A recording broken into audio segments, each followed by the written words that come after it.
জ্ঞানকে নিয়ে এবং পরবর্তীতে আমরা ফুটবল একাডেমি অনেক দিন থেকে আমাদের একটা আশা ছিল যে শিলচর জিএসএফে ফুটবল একাডেমি হবে। তার একটা চেষ্টা করে আমরা ফাইনালি পৌঁছেছি। আগামী 26 তারিখে তার শুভারম্ভ হবে। সেই উদ্বোধনী অনুষ্ঠানে আসামের ফুটবল অ্যাসোসিয়েশনের সাধারণ সম্পাদক মহোদয় কথা দিয়েছেন যে উনি সোমবার সকালে ফ্লাইটে শিলচর আসবেন, উনি সেই দিন থাকবেন, পরের দিন উনি যাবেন এবং আমাদের ফুটবল বা এখানে ফুটবল ক্লাবগুলোর সম্বন্ধে উনি বলেছেন উনি বিস্তারিত খবর নেবেন। সেই সঙ্গে আমাদের আরেকজন বিশিষ্ট অতিথি হিসাবে এই উদ্বোধনী অনুষ্ঠানে থাকবেন শিলচরের বিধায়ক মাননীয় দীপায়ন চক্রবর্তী মহাশয়। আমাদের এই অনুষ্ঠানটা আমরা মাঠে একাডেমি শুভারম্ভ করে চলে যাব আশীর্বাদ ভবনে, সেখানে আমাদের এই অনুষ্ঠানটা হবে এবং তার জন্য যে আমরা একটা ফুটবল একাডেমির জন্য একটা কমিটি আমরা তৈরি করেছি। গতকালকে ফুটবল ব্রাঞ্চের সভায় বসে সেই কমিটিকে আমরা মান্যতা দিয়েছি এবং আগামী গভর্নিং বডিকে সেটা পাঠাবো। আমাদের ফুটবল একাডেমির চেয়ারম্যান করা হয়েছে বিখ্যাত আমাদের অঞ্চলের ফুটবলার জহর পাল মহাশয়কে এবং কনভেনার করা হয়েছে আরেকজন দিকপাল খেলোয়াড় বাহারুল ইসলাম মুস্করকে। সঙ্গে আমরা 5 জনের একটা কমিটি তৈরি করেছি। সেই কমিটিতে আমরা রেখেছি ফুটবলার, প্রাক্তন ফুটবলারদের কৃষ্ণ বাহাদুর ছেত্রী, ফখরুদ্দিন লস্কর, উজ্জ্বল দত্ত, ইন্ডিয়া টিমের স্কুল প্লেয়ার যাদব পাল এবং রোশন আহমেদ লস্কর। কৃষ্ণ বাহাদুর ছেত্রী, ফখরুদ্দিন লস্কর, উজ্জ্বল দত্ত, যাদব পাল, রোশন আহমেদ লস্কর। আমরা এই কমিটির মধ্যে আমরা এক্স অফিসিও মেম্বার হিসাবে ফুটবল একাডেমিটা ভীষণ জরুরি। এই কারণে আমার মনে হয়েছে আমরা যতগুলো খেলা আয়োজন করে থাকি তার মধ্যে মেজর গেমসের মধ্যে ক্রিকেট রয়েছে, ফুটবল, হকি রয়েছে, কিন্তু ক্রিকেটে আমরা অনেক এগিয়ে গেছি। আমরা জেলা ক্রীড়া সংস্থার ক্রিকেট টিম চ্যাম্পিয়ন হয়। আমাদের এই অঞ্চলে যেমন আমাদের টিমের কম করে 4-5 জন প্লেয়ার একসঙ্গেই রঞ্জি ট্রফি টিমে চান্স পায়, কিন্তু আমাদের ফুটবল দল সেভাবে আমরা এগিয়ে নিয়ে যেতে পারছি না। কাজে আমার মনে হচ্ছে যে একটা একাডেমি গঠন করলে হয়তো আমরা সেই দিকে অনেকটা এগিয়ে যেতে পারবো। কারণ একাডেমি হলে সেই প্লেয়ারগুলো আমাদের নিজস্ব হবে এবং তাদের সঙ্গে আমাদের চুক্তি থাকবে যে তোমরা আমাদের হয়েই খেলতে হবে, কারণ আমরা তোমাদের প্রশিক্ষণ দেব।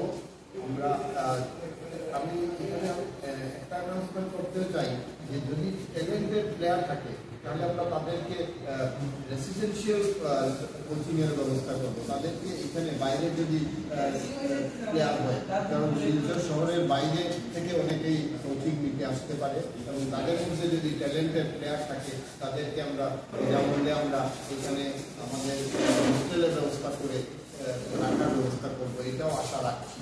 কাজে আমাদের শুভারম্ভটা হবে ফুটবলের একাডেমি দিয়ে এবং তৃতীয় প্রোগ্রাম হচ্ছে আমাদের টেবিল টেনিস এবং ট্যালেন্ট প্রতিযোগিতা চলছে। সেই প্রতিযোগিতা পুরস্কার বিতরণী অনুষ্ঠানও আমরা 26 তারিখে সেই সভায় করব। এই পুরো সভাতে আমরা অতি আনন্দের সঙ্গে জানাচ্ছি যে আমাদের আসাম ফুটবল অ্যাসোসিয়েশনের সাধারণ সম্পাদক ডাক্তার সংগ্রাম ব্রহ্ম উপস্থিত থাকবেন। উনি আমাদের সম্মতি দিয়েছেন, উনি আসছেন 26 তারিখ সকালে এবং 27 তারিখে উনি চলে যাবেন।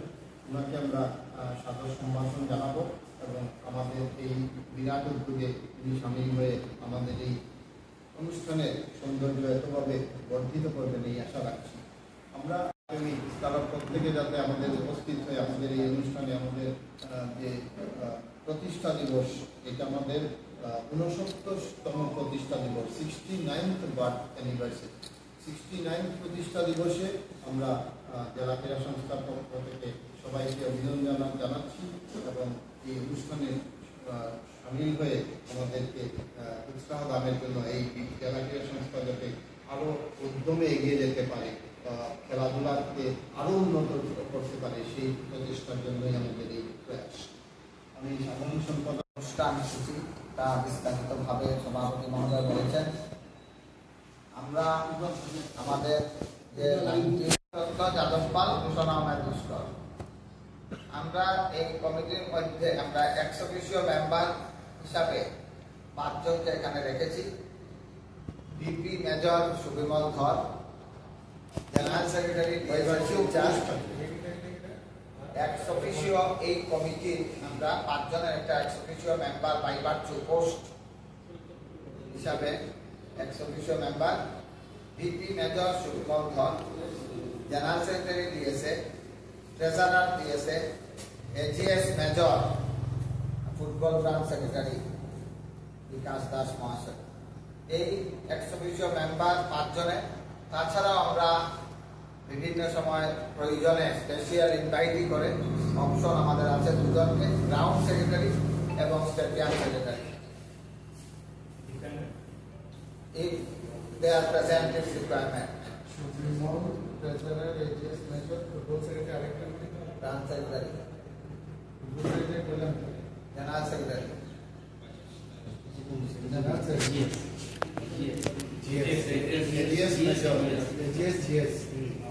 AGS major,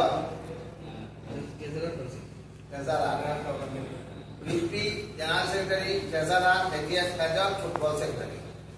And if required, special invite হিসাবে গ্রাউন্ড সেক্রেটারি আর স্টেডিয়াম সেক্রেটারি, যখন যার প্রয়োজন হইব তাহলে কমিটি থাকবা, তারা লোকের ডিসকাস করব।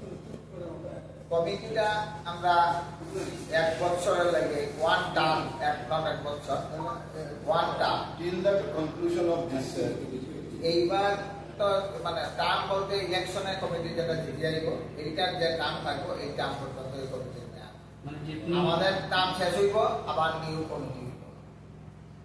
মানে নতুন যেরকম ব্রাঞ্চ কমিটি হয়, প্রতিটা ব্রাঞ্চ সেক্রেটারি নতুন নির্বাচিত হয়ে কমিটি নির্বাচিত হয়ে যেরকম ব্রাঞ্চ হয়, এটার একটা ব্রাঞ্চ হিসাবে মান্যতা দেওয়া হইব। মানে এই হিসাবে টার্মসটা থাকবো 1 ইয়ার টার্ম। 1974 সালে জেলা ক্রীড়া সংস্থার এইরকম কোনো পরিকাঠামো ছিল না। আজকে যে জায়গায় আমরা বসে সভা করতে পারছি বা যে স্টেডিয়াম হয়েছে, 1974 সালে এর ছিটে ফুটাও ছিল না। আমাদের মাঠের অবস্থা খুবই খারাপ ছিল এবং সেই অবস্থায় আমাদের ফুটবল এত উন্নত ছিল যে আমরা ইন্টার ডিস্ট্রিক্ট চ্যাম্পিয়ন হয়েছিলাম। তার পরবর্তীকালে আমরা অনেক দূর পৌঁছেছি। জয়কুমার সিং, বাবু সিং, এরা রয়েছে আর কি, এদের থেকে আমরা চেষ্টা করব। এরা হয়তো এঙ্গেজ। আমরা এই যে একাডেমিতে এডমিশন ফি 500 রেখেছি, আর মান্থলি ফিস 500। সপ্তাহে 3 দিন ট্রেনিং হবে, সপ্তাহে 3 দিন ট্রেনিং হবে।